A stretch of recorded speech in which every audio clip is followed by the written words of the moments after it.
Good evening. The purpose of tonight's conversation is to explore the various dimensions of athletics excellence, each one integral to the development of our student athletes. Creating an environment where students can thrive in both academic and competitive arenas, enhancing diversity and equity, providing critical support services to our athletes with mental and physical well-being, and investing in quality coaching, staff, and facilities. In a few minutes, we'll address some more important questions that have been raised about excellence. We'd intended for this to be a panel discussion, but after last week, it's clear to me that we still have more time to spend in conversation on the two facets most critical to finding our path forward in excellence: equity and financial stability.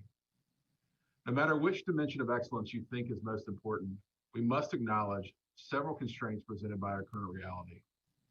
We must ensure Title IX compliance in 2022-23 and in future years as part of the legal settlement, the law, and our desire to move as quickly as we can toward equity. That effort will be aligned with the forthcoming gender equity review. We must gain a common understanding of the fiscal realities that we face and provide confidence in our fiscal management processes. And while we broached these pressing issues last week and the questions we received, I know that some felt like I did not address them fully or as directly as expected. And I want to recognize that for some, no answer will suffice. The impact of these potential decisions is real and it's painful, and numbers and figures don't diminish that. There are no easy answers to the challenges we face. My goal as interim athletic director is to help us face the moment in which we're in together.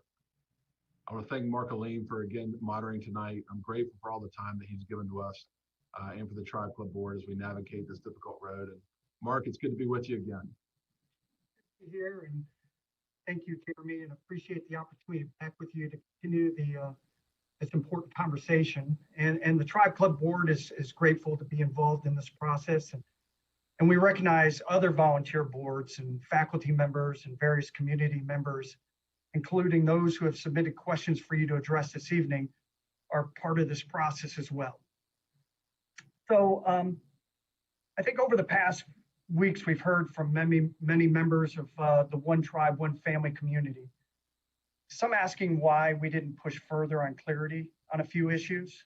So looking forward to circling back on a couple of those fronts, such as Title IX, why certain sports were cut, and some of the financial challenges.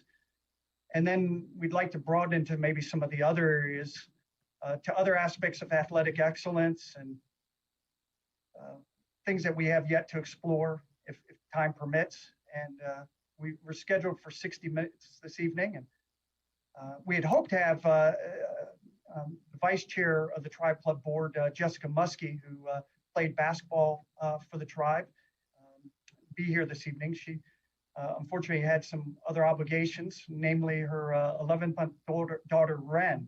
When you think about that, her husband, Craig, who ran track here. What a family dedicated to William Mary named their child Ren, who is just as beautiful as the building. So without any further ado, I thought we would focus in the Title IX area, and let's start with that. I know you've spent time talking through Title IX considerations last week. We've continued to receive a number of questions about the three prongs, the lawsuit, and the options we have to meet compliance. So can you start off by walking us through the various equity and Title IX considerations that affect our path forward? Yeah, so to review, there are three pathways to establishing compliance. The first is substantial proportionality, which we spent a fair amount of time on. The second is an ongoing practice and history of adding opportunities. And then the third is meeting demonstrated interest and abilities. And so again, we're going to talk about all three and the options that are available to William and Mary in each. But in order to achieve substantial proportionality, the first prong, we have to meaningfully expand competitive opportunities for women. So roster management is key to that effort, and within that, coaches need to determine their optimal roster size for their teams with an eye to the national averages.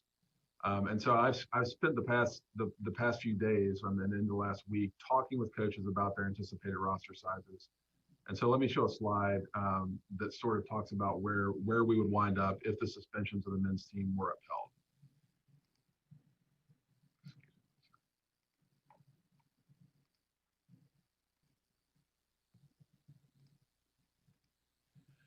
So as you can see on this slide, if the suspensions remain, and with the roster size requested by our coaches, we'll move from about 14 points away from compliance to within about 6 women's participation opportunities of proportionality. And it's key to note that within this, that roster management alone can't get us there. But there are some facets to say, okay, if we wanted to add back, if we wanted to incorporate other men's rosters, what would that mean? And so to do that in an equitable fashion, if we wanted to add a roster of 20 men, we would need to have another roster, or we need to have another 29 participation opportunities for women. And for 35 men, we need another 50 women's participation opportunities. And so if you combine that together, you can see how quickly adding back a couple of rosters in those sizes gets you to close to 80 additional women's participants needed. And so sort of talking within that, again, just within the substantial proportionality prong, how might we get to some of those additional opportunities? Well, we could expand opportunities within existing women's rosters. But we also know that they have to be meaningful participation opportunities. You can't simply expand a roster. It has to actually be meaningful that the student athlete would have the chance to compete and participate in that sport. We could consider the addition of a new women's sport, and that would require funds and time to implement. And we're also undertaking a gender equity review this year, and we may identify future opportunities to expand women's participation. But again, that timeline is a little bit more extended. So after the forum tonight, by tomorrow, we'll have posted the projected roster numbers. I know a number of people have been interested in engaging those and what those are. And they do demonstrate limited viable pathways to prong one. So we'll share those before tomorrow morning, if not this evening. Well, I appreciate that, Jeremy, and I know you've been working very hard last week, and I knew you were meeting with coaches even through today. So thank you for investing that time on this important subject. Several questions that we've received during the live event last week pertain to the lawsuit. Specifically, did the lawsuit cause William & Mary to fundamentally change its view on Title IX compliance? And why did it take a lawsuit for William & Mary to worry about gender equity? Yeah, the lawsuit, it doesn't cause us to change our view. It does cause us to operate within a known time frame and with known measures for achieving it. And so, again, that's 2022, 2023. And I do just want to acknowledge it's absolutely true that the issues we face took years, if not decades, to develop. But what we now know is the time frame in which we have to address it. So with regard to the Title IX, why does William & Mary appear to be focused only on the first prong, which is that proportionality? And one of the questions was why William & Mary can't still comply with Title IX if it satisfies either the second or third prongs, correct? Right. Why not focus on prong 3? Let me address prong 3. And sorry, prong 2 is in there as well. For prong 2, we would have to be demonstrably adding participation opportunities, and so that would require some of the things we talked about earlier. Prong 3 is an option that you could pursue, and looking at the different ways that you can meet the requirements. So a reminder, that's based on meeting demonstrated interest and abilities, and so it entails a data gathering effort. And the data might show that we're already meeting demonstrated need and that we don't need to take further action to accommodate interest and abilities, or it might show something else. And so generally prong 3 is an intermediate step while moving towards proportionality. You identify unmet need or interest, you add those opportunities, which becomes prong 2, and then ultimately you do that enough, and then you reach prong 1, which is substantial proportionality. And again, if you're attempting to establish compliance under prong 3, you just need to be aware that the courts would have to agree that you made sufficient effort to determine and then to satisfy that interest.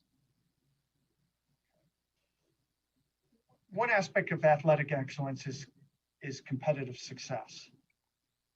What role does gender equity play in competitive success? Right. So Title IX isn't just about expanding opportunities for women. It's about providing competitive equity. And again, we mentioned this earlier. Simply expanding rosters doesn't achieve equity in competition. And so we know that what we need to do is provide meaningful competitive opportunities for both men and women to participate. a number of folks have shared NCAA FAQ language with me, and I would simply note within that the NCAA states, quote, Title IX requires that men and women be provided equitable opportunities to participate in sports. Title IX does not require institutions to offer identical sports, but an equal opportunity to play, end quote. And so again, the guidelines are for achieving that equity in competition. And so that's fully in line with our desires for competitive excellence in athletics. We have to ensure that expanded opportunities for women don't just create the opportunity to play or a place on the roster. That the quality of the experience does matter within that equity. Why, once we discovered how far off Title IX compliance we were, was the focus on cutting men's team. Why can't we add a women's team to solve the problem? You could. I will say that the reaction in some portions of our community has been. I don't know that it was fully informed of what adding women's opportunities would do. There was initially some concern about the possibility that we might be moving in different directions in terms of sports sponsorship. But you could add a women's team, though as I mentioned earlier, there's a resources and time requirement to get that implemented, and we do need to keep in mind the size of the existing gap. So one of the other questions that kept popping up during last week's discussion pertains to universities' overall enrollment. Can the Title IX proportionality issue be rectified by striving for a closer to a 50-50 gender split for the admissions process? Right, so potentially is the answer. Though William & Mary can't discriminate in enrollment based on gender either, we seek to enroll the best and most talented students in our applicant pool. And I know we've referenced that there are changes, in enrollment demographics nationwide. We also, in fall 19, we attracted 61% of our applicants were women. And so it is a role, but it could play a role. But again, we are enrolling the most talented individuals within the applicant pool that we have, and you can't discriminate based on sex there either. Okay. Let's shift a little bit to more why the specific sports were selected, because I know there was a lot of questions on that, and we spent a lot of time talking through that. Questions centered around the criteria used for evaluating the 23 varsity sports last week. But I think people are looking for a clearer understanding of the factors or what influenced the decision making in the process. And I'd like to read one comment we received and then let you respond. So this isn't a question, but Jeremy's explanation of how they chose which sports to eliminate is very vague. What does strengthening our community and supports an inclusive community mean? There are a lot of ways to strengthen our community and to support an inclusive community that could be and should be done outside of the athletics department. Hard to see why these goals that should determine which sports to keep. Yeah, so my role is to review the decision, not come up with a new one. And so looking at facts and parameters that influence the initial decision. And again, remembering that as we've been discussing, you've got an equity frame that you have to solve for, then you have to solve for a budget stability frame, and then you have to consider the excellence that we can achieve after addressing those first two. And so because of the equity consideration, men's teams have become the focus of the current discussion. And if you look at all the studies of our athletics program done in the last 20 years, not just the most recent ones, it's clear that we're committed to a Division I experience. That's sort of a fundamental assumption of all of those. And we also know that we have a strong commitment to football and basketball. Those are sports that do elicit broader interest and support. There is no inherent nature to them that would make them better than any other sport. But people do choose to watch and support them in greater volume. And so as you think about that, we know that they're also supported by the generosity of our community, and that we made substantial investments in those, in the infrastructure of those sports. And so if you think about total ticketed attendance at events for William & Mary, and I want to acknowledge that not all of our sports are ticketed. Generally based on interest and ability to charge for tickets. 92% of ticket revenue comes through football and men's basketball. So 92% of our ticketed revenue comes from those sports. And when I say community, I want to acknowledge again, community is strengthened in the individual sport-specific community. So the individuals and the folks around them who play a specific sport. But we also know that broader community engagement is bolstered when we have the chance to get together in great numbers and cheer on the team. And so that's one of the reasons that you would start with from there. And so then, again, you go into gender equity and you recognize that related roster management becomes a key issue. And we've had individuals say, well, wouldn't it be possible to achieve equity by cutting all the teams' participation numbers, all the men's teams' participation numbers? And if you took that route, what you'd ultimately wind up doing is you'd have roster numbers that are substantially below national averages, and they affect the competitive experience of everybody. And so that's not an approach that I think that we should consider. And then if you look at data across multiple categories, and again, we reviewed these last week, but if you think about, if you think about NCAA sports sponsorship, if you think about the alumni support that's generated per student athlete on those bases, it's clear that every sport that we might consider has strengths and weaknesses, and certainly strengths on both sides, regardless of these sports. And so what I want to acknowledge to folks is we've laid out the characteristics that we considered. But I recognize that those facets are not compelling to supporters of specific programs that are being classified. And so I just want to be clear that even in laying out the factors that are considered, I recognize that that's not going to be satisfying to everybody. Let's focus a little bit on some of the financial challenges, and maybe we can delve a little deeper into that. Budget constraints were clearly a factor in the September 3rd decision. Now that you've had a few long weeks, I guess it's October 6th, so I guess about 4 weeks to analyze the data, what's your assessment on the financial outlook?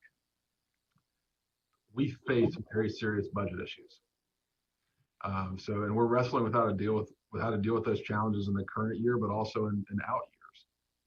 And so with the return of the 3 women's teams, we project budget deficits of roughly $2 million per year going forward. And we have to find solutions to those deficits.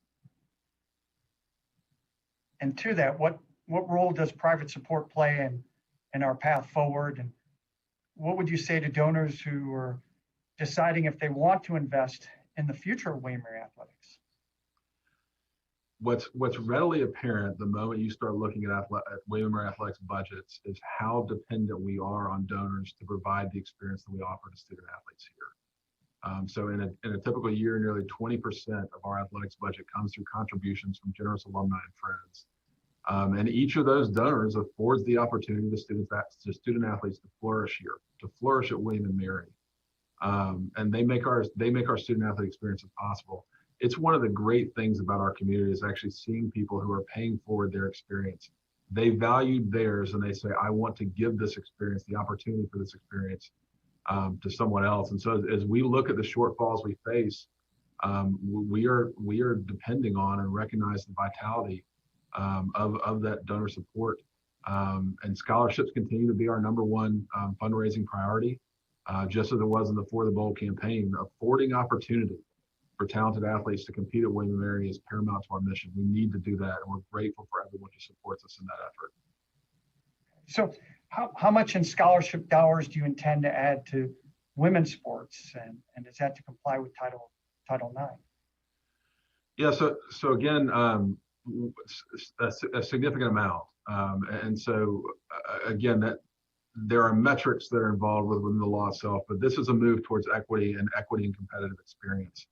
And so within that substantial move, like it was great news yesterday.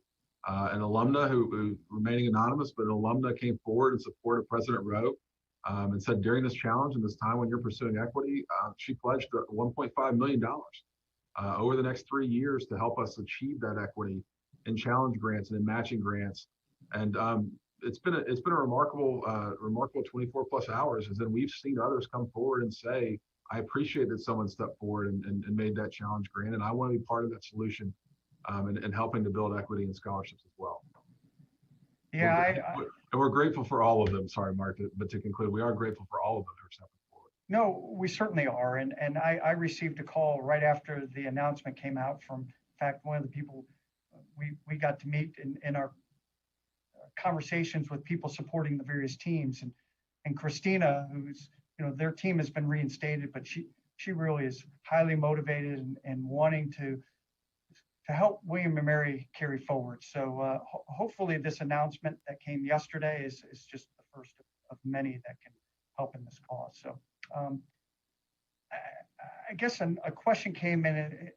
If you feel comfortable figuring out how to support the women's programs, can't you look at finding a financial solution for men's programs, and what exactly it's going to take to reinstate the 4 men's sports? Yeah, so as we talked about earlier, equity is one of these primary considerations. And one of the things that's been interesting is it feels like the tenor of the conversation has changed a little bit. And folks are more willing to consider what it might take in terms of adding women's opportunities, potentially even exploring additional sports, now recognizing that would be part of what it would mean to bring back additional men's participation opportunities. And so, I know, and Mark, you're a little bit within that question.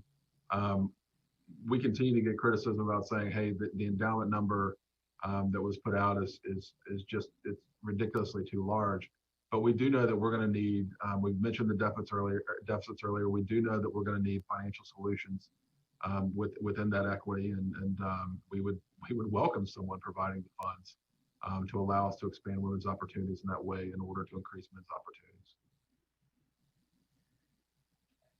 I think, in recent days, some have questioned if William Mary Athletics had the processes in place to ensure a donor's trust was well placed. Right. What would you say in response to those concerns, Jeremy? Yeah, I mean, I think first, I hope people know, as someone who supports William & Mary as well, that it is a sacred trust when someone gives you money for a purpose. And so I recognize that we needed an independent review and to restore donor confidence, and that's what we've done. One was already underway, but so we've got that actively underway and saying we need to take an immediate focus on donor provided funds. And provide that reassurance. So we do have the processes in place that when a donor directs us to use a gift in a certain manner, that's how we're doing it. And I just want to say I'm grateful to Rector Littell and the Board of Visitors for expediting that process.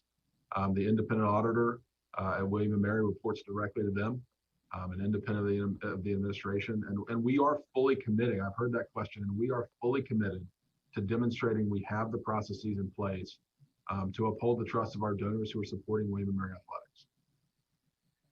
I think that's going to be very critical for us as a community going forward. So thank you for getting that expedited. What do you think of the actions by the women's track team in support of the men's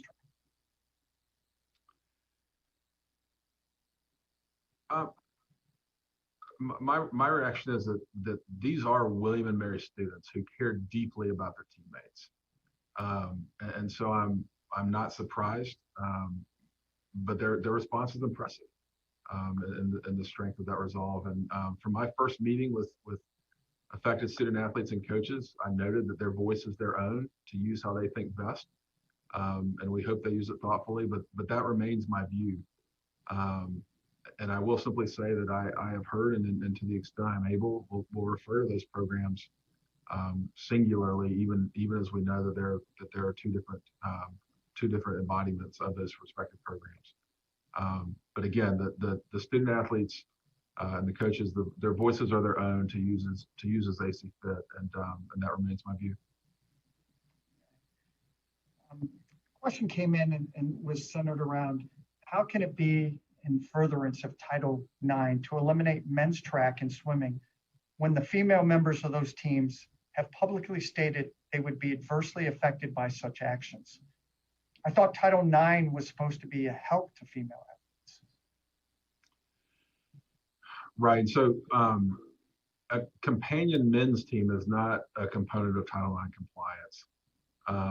And again, as noted by the NCAA and those FAQs, quote, Title IX requires that women and men be provided equitable opportunities to participate in sports.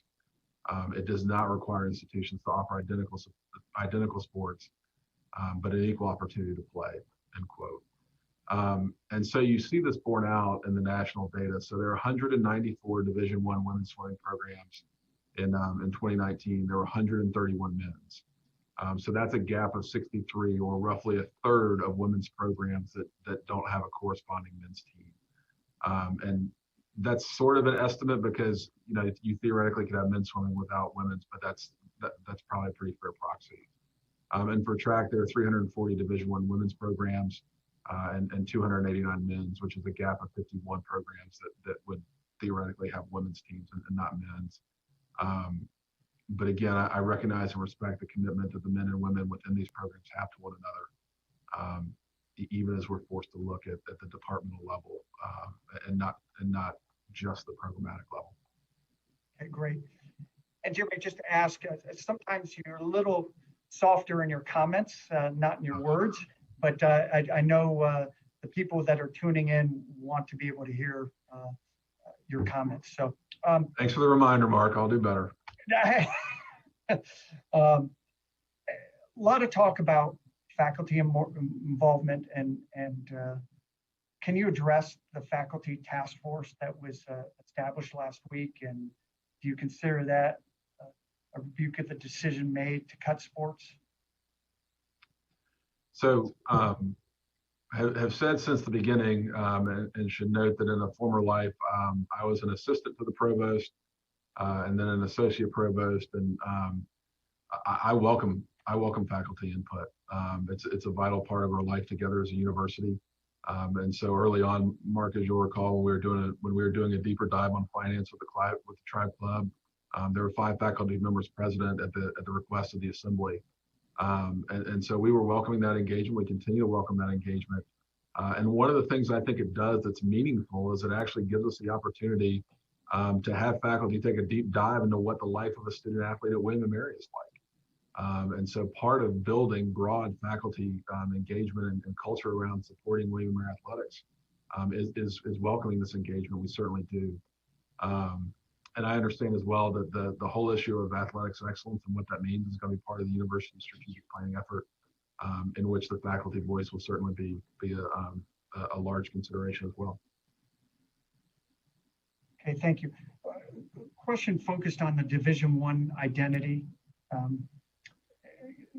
Let's transition to a broader discussion about the excellence in athletics. Much to discuss here, but several fundamental questions about our Division I identity and what William & Mary's vision is for the future of athletics. So the first question is, what is the overall vision for athletics? Where are you trying to go? The vision of William & Mary Athletics is to boldly pursue excellence. And the issue at hand is to how to define that excellence comprehensively. And so I just want to note at William & Mary, the scholar-athlete ideal remains paramount. It's a fundamental commitment for how we do things, and always has been and always will be in whatever sports in which we're competing. And this was actually a topic of conversation just this morning with the head coaches and came up as far as how do we define that and who gets to define it. And in large part, the answer is that we do as a community. And so, we are still seeking to be the best possible version of William & Mary, to excel in academics and athletics.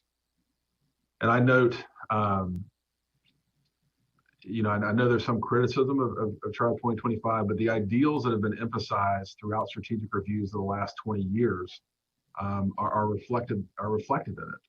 Academic excellence, competitive success, financial stability, a fulfilling student-athlete experience, and all that goes into that, and uncompromising ethics and excellent facilities.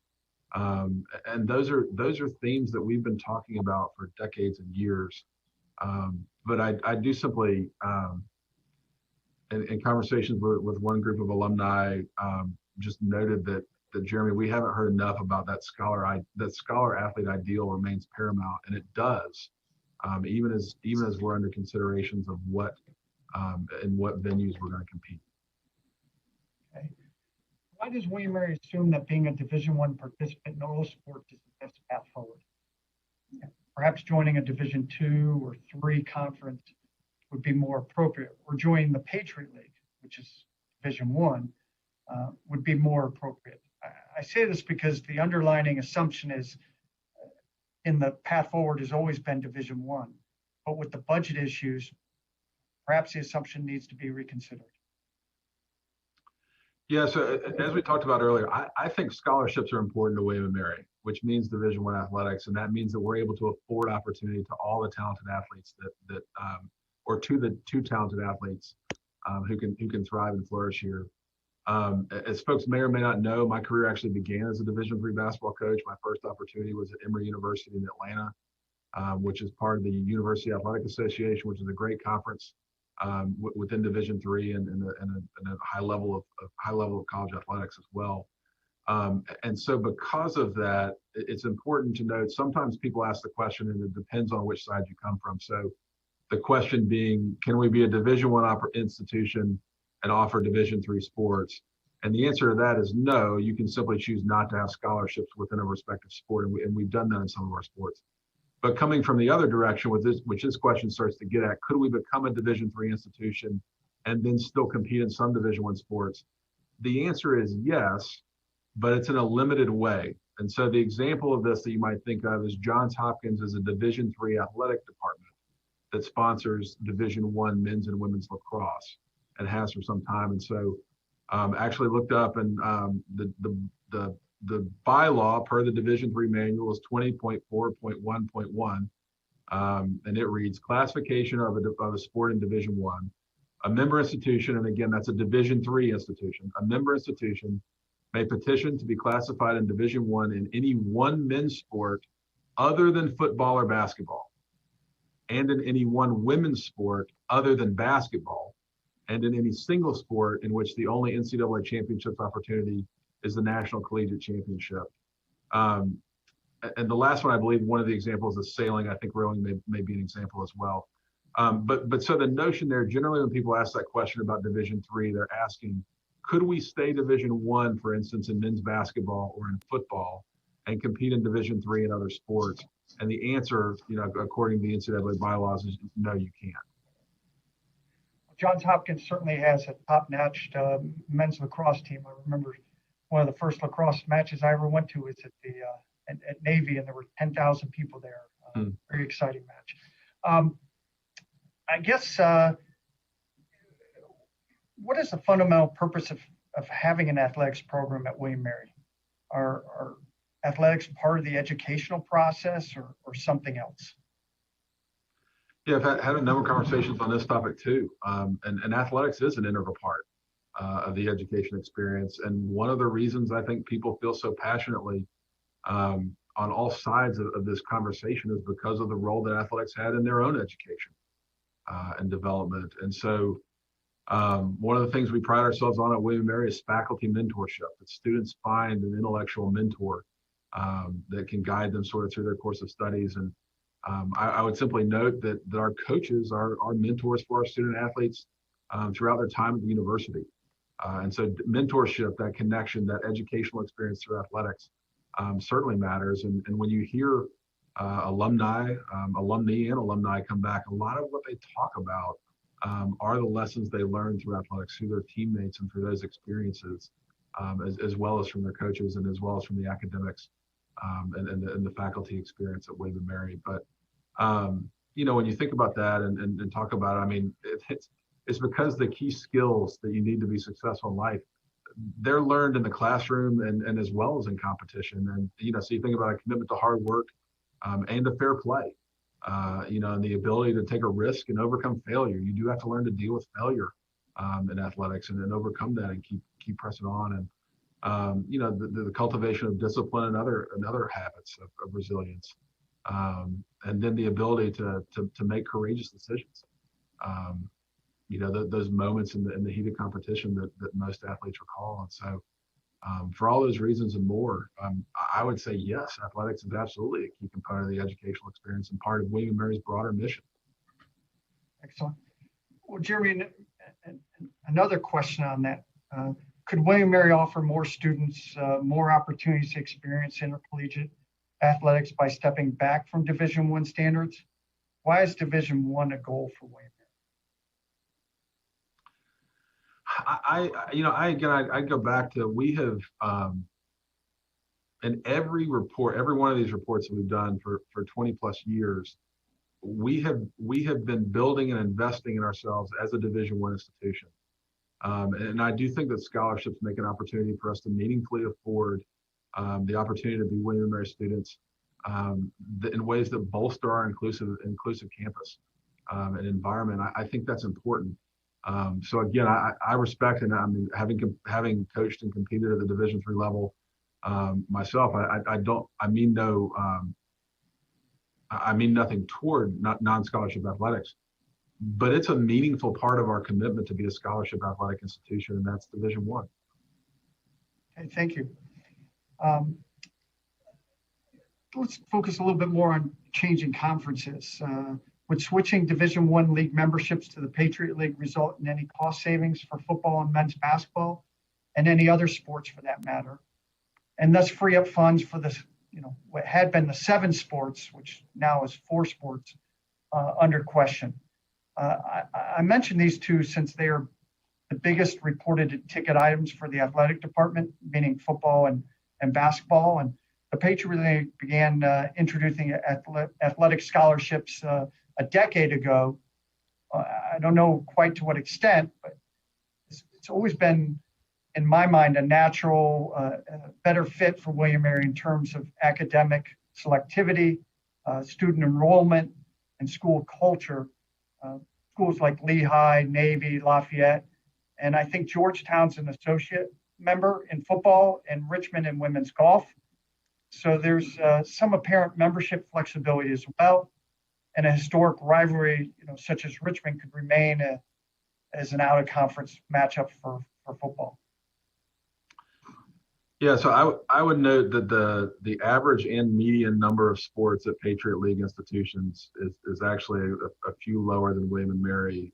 And when I looked up Patriot League budgets, their average Patriot League athletic budget was $34.7 million, which is almost $5 million more than William & Mary. So I would note to folks that as we consider resources and things like that, sometimes I don't think everyone considers what might go into a Patriot League opportunity like that. I also and want to so when I say this, I want to compliment the Patriot League. Those are fine institutions. But when you think about the things that go into a competitive experience, into the student athlete experience, things like travel, how you arrive at places, and things like that, I'm not sure that it's as cut and dry as folks might consider. But again, I would come back to saying, sometimes I think people think that that's a quick fix for competing with those peers. And I would simply offer as well, it's been a lot of fun to see rivalries start to develop with Patriot League teams in recent years. I mean, so I know that we've played in football, particularly Colgate, Lehigh, and Lafayette, I think have all come through Zabel Stadium in recent years. So I mean, again, do hear the Patriot League conversation quite a bit. I also think the CAA offers us advantages in spanning the entire East Coast, and particularly in the Northeast corridor, where we significantly recruit students and getting exposure in a number of different markets. So I hear the conversation and get why people would look and consider those sorts of things, but don't know that it's quite as cut and dry as folks might like to think. Okay. One of the questions I've been asked is what is the ROI, return on investment, case for sports like football and basketball? Yeah, so ROI requires a defined period in which to measure it. So that's one, just in answering that question. And so if you're thinking, if you're thinking on an immediate level, what we also know is that football and men's basketball are among the sports at William & Mary that are self-generating of their own revenue. They generate the highest percentage of their own support through self-generated revenues. And again, that's natural when you think about the number of ways in which those sports can generate revenues. There's contributions, which every sport has access to. There's endowments, which every sport has access to. But then you add into the thing, you add in guaranteed games, you add in ticket revenue, you add in the other different ways, sponsorships. the other different ways that those sports can generate revenue, and that's one of the reasons why. But the bottom line for all sports at William & Mary is that they all require an institutional investment. This is not an FBS model where we're dependent on one sport for all of our revenue. But if you looked at it in that ways and you wanted to find ROI on a 1-year basis, then you would say that the football and men's basketball generates a substantial portion of the revenue. Now, what you might also say is what's the ongoing ROI beyond that, and things that are tougher to mention, and then you might go into things like the value of the media buy and advertising that was when Mike Tomlin and the Pittsburgh Steelers lined up against Sean McDermott and the Buffalo Bills, and Jill Ellis did the voiceover, and you essentially had a 2-minute incredible testimonial to the experience that is William & Mary, particularly viewed through football. And so when you think about those things and exposure levels, you need to consider that too with an ROI, and those are significant. Anyway, I hope that addresses the question. The ROI requires a defined time frame in which you're trying to measure. Excellent. A question that came in on the subject of competitive success. I've heard that the Board of Visitors measures success of William & Mary athletics teams in terms of winning conference championships, particularly when it comes to football and basketball. Is that correct? So how you measure success has also been a frequent topic of conversation lately. And there are different ways in which you might measure it. The Board of Visitors does not define the measures of athletic success. In a lot of ways, the community does. And in fairness, there are a number of different ways that each sport defines how they're successful. I will tell you, so because this offers an opportunity, let me acknowledge that one of my benchmarking measures is the Directors Cup. So the Learfield Directors Cup, and here's the reason why. It's actually among the only standard measures. So you get points in the Learfield Directors Cup by advancing to NCAA national competition, and that's the standard. And so I should note that William & Mary hasn't been doing that at the levels that we've expected for a few years now. We were 236th of about 350 Division I institutions in 16-17. It was 217th and 217th in 2017-18, and 219th in 2018-19. So we expect to be producing teams and individual competitors within programs that are advancing to that NCAA level of competition more historically than we currently have been in recent years. And so again, that's a benchmarking effort. You also see in some conferences they have a Commissioner's Cup and things like that, where they're talking about what does it mean to actually win those championships. But that's one of the reasons why I think Directors Cup points are helpful, is it's just a standard measure across all the sports. Are you making it to NCAA national competition, which is certainly the aspiration within which we begin every season with the sports in which we compete. But in meetings that I've had with coaches, I acknowledge that they define it differently. That there are different aspects, and particularly in individual competitive sports, and want to acknowledge that one of the most powerful is the notion of the representation of William & Mary on the decks of pools at Olympic qualifier competitions, and certainly agree that that's a measure of success, and particularly for those individual athletes when they reach that level of accomplishment. So Tribe 2025 promised to examine the possibility of adding another women's sport. Which new sports did William & Mary consider as part of the process of implementing this promise? Yeah, and I think, Mark, I think this may have been part of the confusion in early reaction. Within one of the documents that was posted, Tribe 2025 specifically mentions in an appendix softball and rowing as two sports, softball being having a fairly strong base in Virginia, and even within Williamsburg, James City County, York counties, even just the peninsula area has a strong presence in that. Rowing as well, there's some natural advantages of being located near rivers on which you can row. So those were two, but I know that there was some concern and consternation early on that those were reflected in some budgetary calculations. And again, now that we've had a little bit deeper conversation on the need to add women's opportunities at William & Mary, I hope there's greater understanding that those considerations were toward that notion of expanding opportunity that would support larger men's participant numbers. Okay, so along those lines, if athletics is integral to the Wayne Mary experience, why not try to expand rather than reduce the opportunity? Why not have that as the main goal? Yeah, I think that's a fair question. And my response would be we all live within the resources that we have available. And so the notion of, if you look at private Ivy League institutions, a number of those institutions I think approach 1,000 participants. And so, I mean, I see that, and I think we want to provide a Wayne Mary athletics experience to everyone that we can. But we also need to remember that we need to be providing a William and Mary caliber of experience, not just any experience. It needs to be up to our standards. And one of the things that I know that I've heard others talk about, and I think the rector and president at varying points, we take great pride in the notion of saying that we're a public Ivy. And sometimes we lean more heavily on the notion of what that Ivy League caliber expectation is, and we omit a little bit the limitations that the public aspect of it is.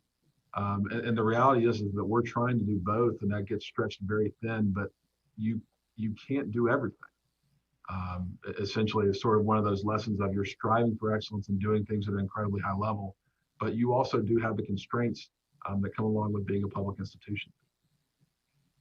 You touch on excellence. What would you say is the biggest gap regarding excellence that we need to address?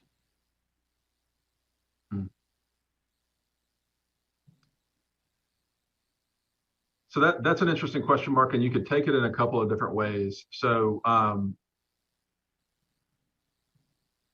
in the conversation with our community, I think one of the largest gaps is not being willing to advance a shared definition of excellence. And so again, that notion that we define that individually for each competitor, for each sport, or those kind of things, which is entirely appropriate and an incredible thing when you're thinking about the breadth of the programs that we offer. It also inhibits us a little bit from saying, yes, we expect to win, just to win. That we want to win conference teams championships because that's the pathway to NCAA national competitions, and we want to produce competitors in individual sports who are advancing through not only the conference championship but on through their performance to NCAA qualifying times. And so I think that that's still one piece that we're wrestling with is where are we at in that conversation, and can we actually acknowledge some shared standards of excellence would be one piece. And frankly, I think on the other, sort of on a purely athletics department level, I would just offer up some support for scholarships is one of the biggest gaps that I think that we face. The coaches know it as you have conversations with them about their scholarship budgets and sort of what does that mean, and how does that constrain them to where they might go and recruit a student athlete from, or how they might be able to offer a student athlete the opportunity to be here at William & Mary, particularly those that can flourish here. But so I guess I'd answer that in a couple of different ways. The first, again, for our community, I think that one of the gaps in our conversation is being able to advance a shared definition of excellence, even as we respect the accomplishments of all our sports. And one of the gaps for us as an athletic department is providing those scholarships that afford opportunities. And again, we're grateful to everyone who supports us in that endeavor as we try to do even more there. And I can't help but go back to remember the alumnus gift that's going to let us enhance that significantly in an equitable way in the coming years. We've heard making the NCAA basketball tournament was a key priority. Why is that so important when other sports contribute more to the collective excellence of the program? That was a question that came in, not my comment. Okay. The reality of the mid-major level is that the opportunity for exposure is greatest in men's basketball. There's a reason why people remember Valparaiso and other schools, and those are referenced. But at one point, and at one point, and I may get the stat just wrong, but it was 8 times the number of eyeballs tuned in to watch a second game on the first weekend of the NCAA tournament as tuned in to watch the FCS national championship game. And so basketball is a meaningful experience for community. And I'll simply say it's been incredible the last few years to go to Charleston or to go to DC or to folks who remember going to Baltimore, a few years ago, to see the William & Mary community, to see Tribe Nation literally come out and take over arenas at the CAA tournament, because it is something that our community values and across generations. That's been great fun, and to see folks connect and come out with green and gold, and literally have that be a presence that other people at conference tournaments go, hey, here comes the William & Mary crowd.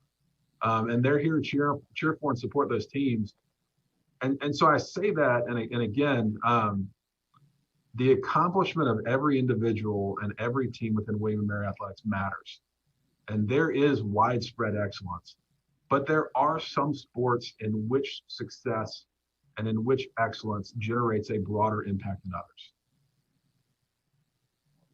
Thank you, and appreciate bringing back the good memories of some of those exciting tournaments and getting to share with peers, but also knowing how many viewing parties throughout the country were organized through the Alumni House in Chicago, New York, and Atlanta, and so forth, to watch the Tribe hoops. A question that keeps on getting posed to me is, does President Rowe plan to meet with student athletes?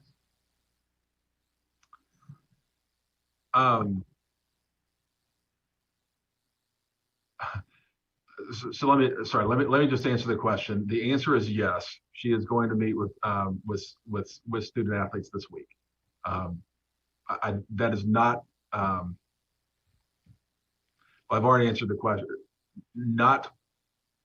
She is meeting with student athletes for the desire to hear from student athletes, not for it to be public knowledge, which I just now made it.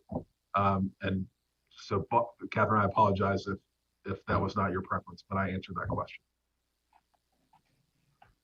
Asking the questions posed to me to ask you, so yeah, put you in a hot seat there a little bit. A little bit on that one. A little bit on that one. Let's wrap up on academic excellence, because obviously academic performance of William & Mary athletes is fine. We hear about all the Provost Award winners, which are those that carry a 3.5 GPA or higher, which is incredibly impressive. So why are we worried about that? Yeah, part of this I want to acknowledge comes from their generations of William & Mary who asked this question differently. And so one of the things I want to acknowledge is just the complexity of schedules that student athletes have to balance. It is a more difficult pathway when you have 20 hours of competitive practice, and that doesn't necessarily include travel and all the other things that go into it. So it's not just providing the resources to match the level of intellectual rigor. It's providing the resources that they need to thrive as a whole person. And so that includes academic support, because again, acknowledging the scheduling complexities, acknowledging that their pathway their pathway is just different than being a normal student in ways that are challenging. And then so the notion of when you think about sports psychology, when you think about all the other things that go into doing that, and the mental health resources, I mean, effectively what we're saying is that we're committed to helping all students achieve at their highest level that they can, to be excellent in and out of the classroom. And so we absolutely should be doing those things. And one of the things that I hope people realize is that there are resources for students now at universities that are there to help that excellence across the board. I mean, when I think about we have some remarkable people and commitment within student affairs who serve our university more broadly. And over the years, there have actually been a number of interplays between athletics and the university. So what started as academic support in athletics, the person who started that program then took over establishing the Tribe Tutor Zone for the entire institution.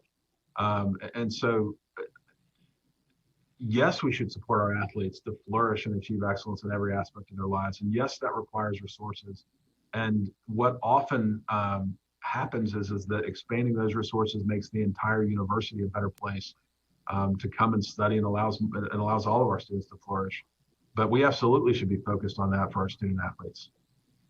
Excellent. Well, again, I think it's important you've provided this forum to address questions straight from the community.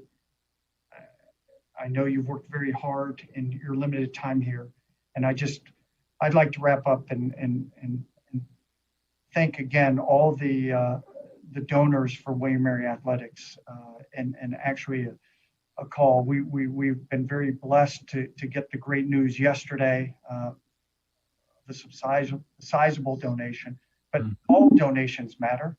And I hope, if nothing else, the last month and a half has created greater awareness for the need to support and give opportunities for William & Mary student athletes.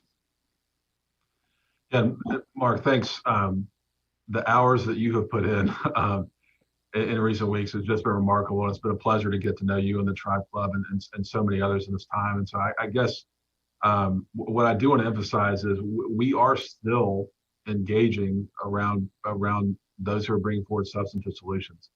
And we welcome those constructive ideas, and continue to have those meetings, because it's not just about the immediate challenges we face, which I think we've worked to lay out fairly clearly to the community, but we've also got to think about how we can build the best sustainable athletics program at William & Mary that we can.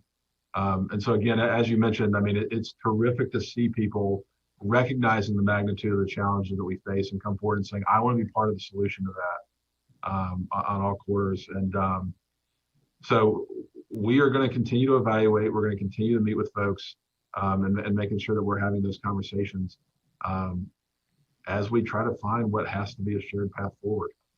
But I want to thank everybody for the time to be together tonight. And again, my intent is to answer questions as directly as possible, and hope that we were able to do that tonight. Thank you for caring about William & Mary and our athletics program, and all that you do to support it. Have a good night.